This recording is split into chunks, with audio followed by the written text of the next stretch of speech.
KP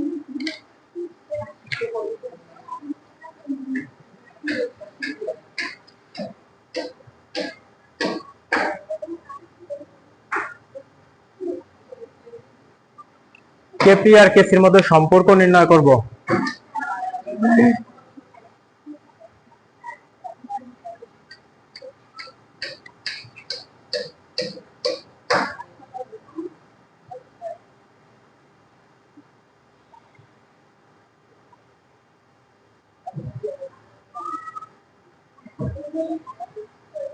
এ থেকে B উৎপন্ন হচ্ছে, এ আছে এম মোল আর বি আছে এন মোল।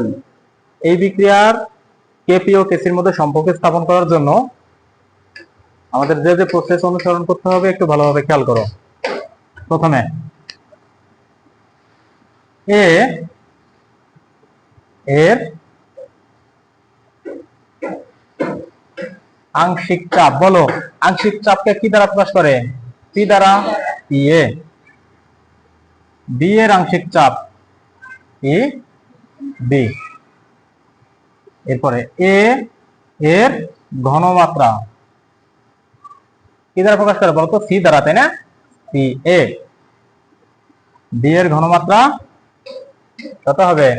সি বি, তাই না? তাহলে বলো কেপি কেপি কি হয়? অতএব কেপি সমান আসে উৎপাদ সমূহের আংশিক চাপ এবং বিক্রিয়ক সমূহের আংশিক চাপের অনুপাত। তাহলে উৎপাদের আংশিক চাপ আছে কি? বি। কত মোল আছে? এন মোল। আর বিক্রিয়কের আংশিক চাপ আছে পি বি। এন মোলটা পাওয়ার হয়ে যাচ্ছে, একইভাবে পি এ এম মোলটা পাওয়ার হয়ে যাচ্ছে। ওকে, সমীকরণ নাম্বার 1। এবং কেসি সমান কি লেখা যায়? কেসি হচ্ছে তোমার ঘনমাত্রার সাথে সম্পর্কিত, তাই না? তাহলে সি বি পাওয়ার হচ্ছে এন ডিভাইডেড বাই সি এ পাওয়ার হচ্ছে এম। সমীকরণ নাম্বার 2। এবারে পাশে যাই। দেখো, এখন আমরা জানি যেহেতু এটা গ্যাসীয় উপাদান, আমরা জানি কেপি কেসি যে বের করা হয়, এই কেপি কেসি শুধুমাত্র সেই সব বিক্রিয়কের জন্য বা সেই সব উৎপাদের জন্য প্রযোজ্য যারা সাধারণ তাপমাত্রা এবং চাপে গ্যাসীয়।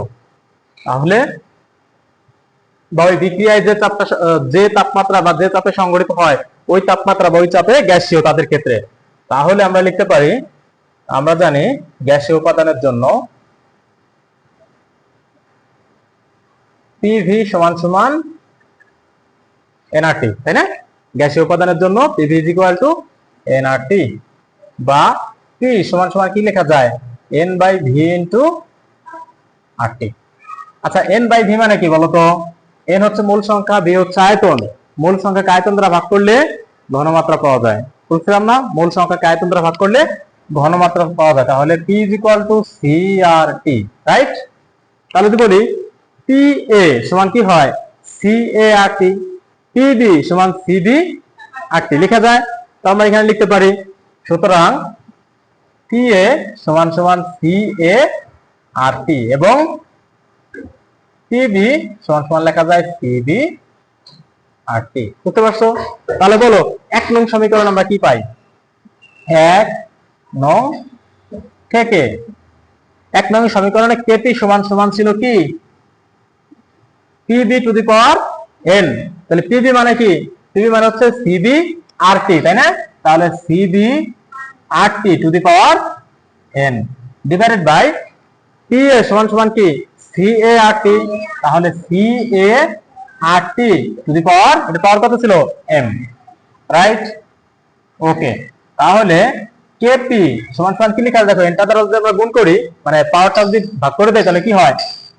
CB to the power N into R T to the power N divided by C A to the power M into R T to the power M লেখা যায়। বুঝছো একটু? আচ্ছা, একটু একটু তোলো।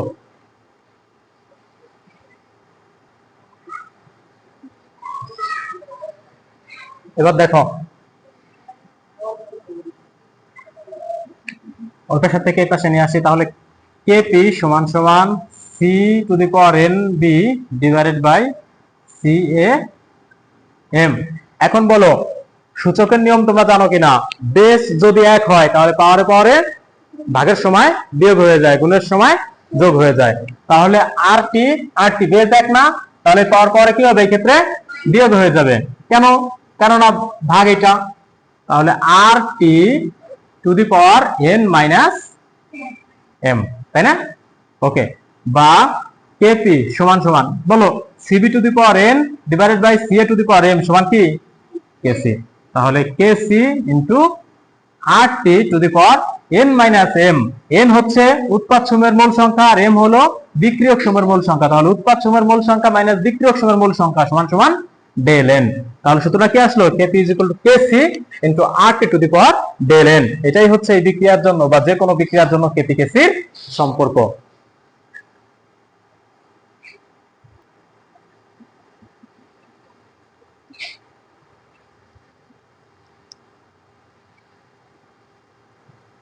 বড় বিক্রিয়াটা হচ্ছে 3 মোল হাইড্রোজেন 1 মোল নাইট্রোজেনের সাথে 2 মোল অ্যামোনিয়া উৎপন্ন করে। তাহলে এখানে হাইড্রোজেনের আংশিক চাপ ধরছে PH2, নাইট্রোজেনে ধরছি PN2, অ্যামোনিয়া ধরছে PNH3। একইভাবে এদের ঘনমাত্রা CH2, CN2 এবং CNH3 ধরছি। তাহলে কেপির মান কত হবে? অতএব কেপি সমান সমান উৎপাদ ডিভাইডেড বাই বিক্রিয়ক। উৎপাদ আছে কি? NH3। তাহলে পি NH3, এখানে যে মূল সংখ্যাটা 2 সেটা হয়ে যাবে পাওয়ার, আর ডিভাইডেড বাই পি H2 এর মূল সংখ্যা আছে 3 মোল, পাওয়ার হয়ে গেল ডট পি N2। সমীকরণ নাম্বার 1। একইভাবে কেসির মান যদি বের করি তাহলে কত লেখা যাবে? সি NH3 এর square divided by C H2 to the power 3 dot C N2, বা এখানে আর কিছু লিখতে হবে না, এটা সমীকরণ নাম্বার 2 দাও। সমীকরণ নাম্বার 2। এখন আমরা জানি আদর্শ গ্যাসের সমীকরণ অনুসারে পিভি সমান সমান এনআরটি, বা পি সমান সমান লেখা যায় এন বাই ভি আর টি। অতএব পি সমান সমান সিআরটি, তাই না? তাহলে এই সমীকরণ যদি আমরা তুলনা করি, অর্থাৎ 1 নং সমীকরণ আর 3 নং সমীকরণ যদি আমরা তুলনা করি, 1 ও 3 নং তুলনা করি, কি করব? দেখো কেপি সমান সমান